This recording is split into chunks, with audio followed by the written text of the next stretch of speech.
Hi ಎಲ್ಲರಿಗೂ ನಮಸ್ಕಾರ. ಇವತ್ತು ಬೆಳಬೆಳಿಗ್ಗೆ ಮಳೆ ಬರ್ತಿರೋದ್ರಿಂದ ಸಿಕ್ಕಾಪಟ್ಟೆ ಚಳಿ ಬೇರೆ ಆಗ್ತೈತೆ. ಮಳೆ ಬಂದರೆ ಹೊರಗಡೆ ಹೋಗೋಕ್ಕೂ ಆಗಲ್ಲ, ಏನು ಕೆಲಸ ಮಾಡೋಕ್ಕೆ ಇಂಟ್ರೆಸ್ಟು ಇರಲ್ಲ.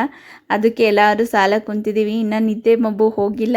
ಇನ್ನು ಈ ಚಳಿಗೆ ಸ್ನಾನ ಮಾಡಲಿಲ್ಲ, ನಾನು ಬ್ರಷ್ ಮಾಡಿ ಮುಖ ತೊಳ್ಕೊಂಡೆ. ಇನ್ನು ಟೀ ಮಾಡಿಕೊಟ್ರು, ಟೀ ಕುಡಿದೆ. ಕರೆಂಟ್ ಇರಲಿಲ್ಲ, ಆ ಕತ್ಲಲ್ಲೇ ಬ್ಯಾಟ್ರಿ ಹಾಕೊಂಡು ನಮ್ಮ ಸ್ಟೈಲ್ ಚಿತ್ರಾನ್ನ ಮಾಡ್ತಿದ್ದಾರೆ. ಏನು ಅಂದರೆ ನಾವು ಬಂದಾಗಲಿಂದ ಕರೆಂಟ್ ಅಷ್ಟೊಂದಾಗಿ ಇಲ್ವೇ ಇಲ್ಲ, ಕೊಡೋದು ತೆಗೆಯೋದು ಈ ಥರ ಎಲ್ಲ ಮಾಡ್ತಿದ್ದಾರೆ.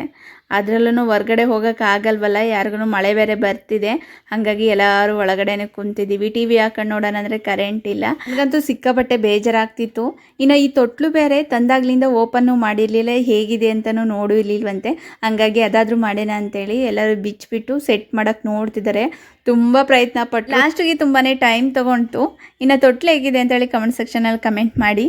ಮಧ್ಯಾಹ್ನ ಊಟಕ್ಕೆ ಬೇಳೆ ಸಾರು, ಒಂದು ರೊಟ್ಟಿ, ಮಿಷನಲ್ಲಿ ಮಾಡಿಸಿರೋಂಥ ರೊಟ್ಟಿ. ರೊಟ್ಟಿ ಇಲ್ಲೇ ಮಾಡ್ತಾರೆ. ಒಂದು ರೊಟ್ಟಿ ಬಂದುಬಿಟ್ಟು 5 ರೂಪೀಸು.